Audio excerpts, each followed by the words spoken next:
Вы точно об этом не знали, часть 2. Второй главный пожиратель энергии. Это отсутствие целей в нашей жизни. Если у мозга нет точки Б, он никуда идти не будет. Если мы ему ее не задали, то ничего он делать не будет, ему и так хорошо живется. Например, что я имею в виду, когда у мозга нет цели? Мы говорим: я хочу похудеть, мозг, я хочу просто похудеть. Ну, он такой, как-то неубедительно, не знаю, не буду тебе помогать.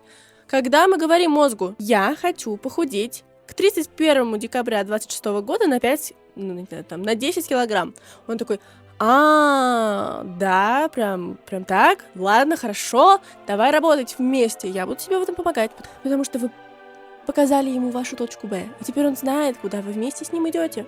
Вот так просто. Поэтому ставить цели нужно учиться. Это тоже не так просто, об этом я буду рассказывать чуть позже, но тоже вас научу.